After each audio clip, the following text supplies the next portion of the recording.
Welcome to the Growth Lab podcast with me, Matt Harris. Most soft FM companies are solving the wrong problems. They think they need more leads when they actually need fewer, better ones. The issue isn't your proposal or your marketing, it's commercial clarity, knowing exactly who you serve, what problems you solve for them, and having systems to reach them before your competitors do. Every episode, one framework, with real numbers attached, tested in soft FM businesses doing 3 to 10 million in revenue. Let's get into it. You're winning 3 out of 10 deals. Your competitor is winning 6 out of 10. Same service, same market, same pricing band. And you can't explain the difference. You lost a deal last month that should have been yours. Same scope as the 3 others you won. Better site access, stronger existing relationships. You pitched it the same way, they went with someone cheaper. And you still didn't know why.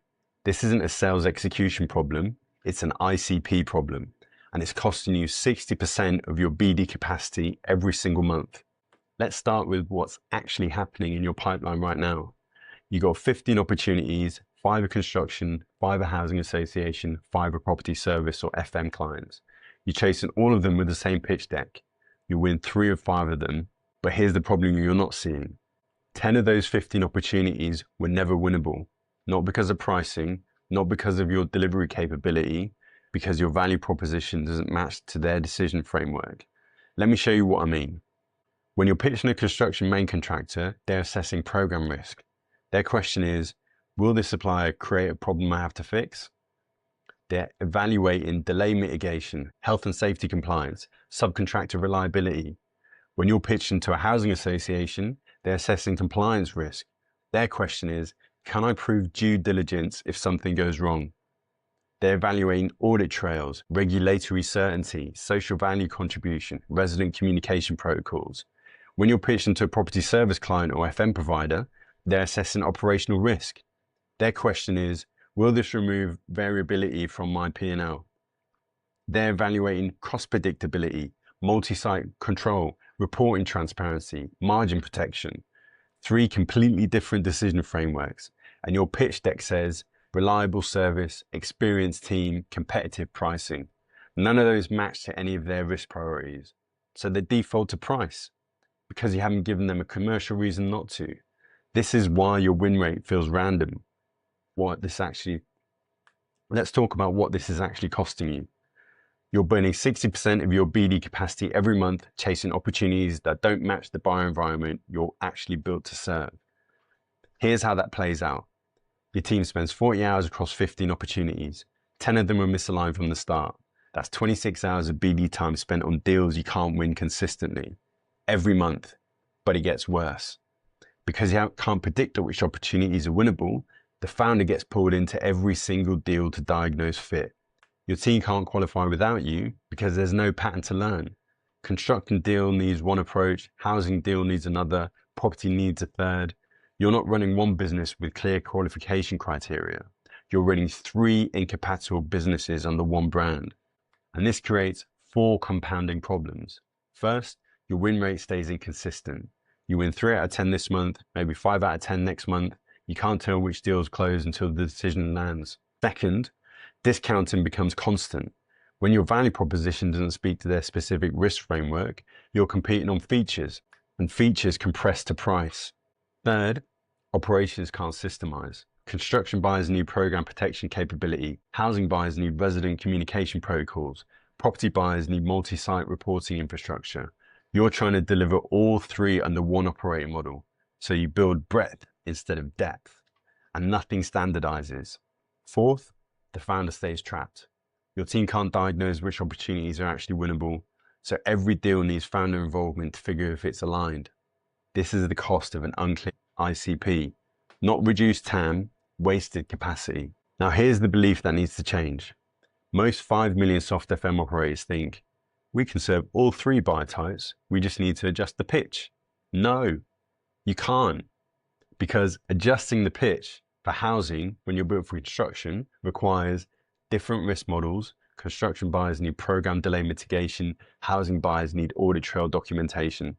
Those aren't pitched adjustments, they're different commercial structures. They need different pricing models. Property service clients need per site cost transparency. Construction clients need fixed budget certainty. Those aren't pricing adjustments. Those are different financial frameworks, different operational design. Housing associations need resident communication protocols and complaints handling. Construction sites need health and safety compliance and site access coordination. Those aren't delivery adjustments. Those are different operating systems. You're not adjusting the pitch. You're rebuilding the business for a different buyer reality. And while you're trying to do both, you're systemizing neither. That's why the founder can't step back. That's why sales don't compound. That's why operations stay complex. Because you haven't chosen who you're for. You can't systemize what you haven't defined. When your ICP is unclear, sales don't compound, delivery doesn't standardize, and value propositions don't sharpen. So here's the decision you're avoiding. Choose one primary buyer environment where your operational delivery matches their risk priorities. If you're exceptional at program coordination and site management, that's construction. If you're exceptional at compliance documentation and resident communication, that's housing. If you're exceptional at multi-site reporting and cost control, that's property services. Your value proposition speaks their procurement language. Construction, delay mitigation, program protection, site disruption management. Housing, audit readiness, regulatory certainty, social value delivery. Property, cost predictability, operational control, reporting transparency. Your pricing model reflects their budget reality. Construction, fixed price, variation protocols, retention structures. Housing, per property transparency, social value weighting, KPI linked performance. Property, management fee clarity, SLA-based pricing, multi-site economies. Your team can diagnose fit without founder involvement. This is the unlock. When you choose one buyer environment, your team can learn the qualification pattern. They know what good looks like. They know which signals indicate alignment. They know when to walk away. Now, here's what you're thinking. But if I choose one, I'm walking away from revenue. You're walking away from revenue that requires you to be something you're not built to be, burns BD capacity on deals you can't win consistently, keeps the founder trapped in every qualification, prevents operations from standardizing, and creates pricing pressures because you're competing on features. That's not revenue, that's distraction. Here's what improves when you force this decision. Win rates stabilize. You're competing in one area with one set of rules. Your team can learn the pattern. You go from 3 out of 10 to 6 out of 10 because you're only pursuing opportunities where your value proposition actually maps their decision framework. Discounting reduces. Your value proposition is articulated in buyer-specific risk language. You're not competing on reliable service. You're competing on program protection or compliance certainty or cost control. You're no longer in a features battle. You're addressing the specific risk exposure. Founder dependency drops. ICP clarity creates a qualification framework the team can execute with. They know what construction program risk looks like. They know what housing opportunity requires capabilities you don't have. They know when to walk away. Operations simplify. You're not customizing delivery for incompatible buyer requirements. You're building depth instead of breadth. Your systems standardize. Your team gets better at one thing instead of mediocre at 3 things. Positioning sharpens. You become known for something specific. Not we do good work for lots of people, but we protect construction programs, or we deliver housing compliance certainty, or we control property service costs. That specificity is what creates market position. Here's what to do. Pull your last 20 opportunities, wins and losses. Answer one question from each. What buyer environment were they in? Construction, housing, property services. Then answer, which environment did we win most often with the least discounting and the least founder involvement? That's your ICP. Now look at your current pipeline. How many opportunities are outside that environment? Those are the ones that you need to stop pursuing. Not, let's see how it goes. Stop.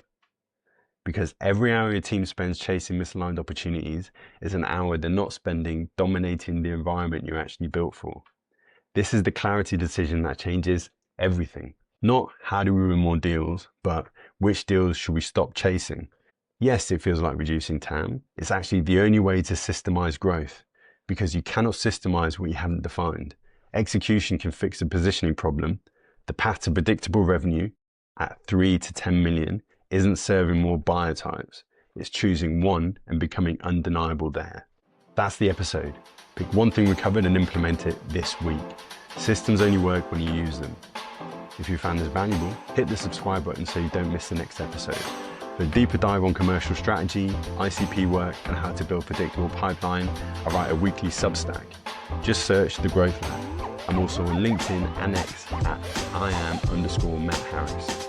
And if you're a 3 to 10 million cleaning, waste or ground maintenance business ready to stop competing on price and to start controlling your pipeline, check the show notes. See you next time.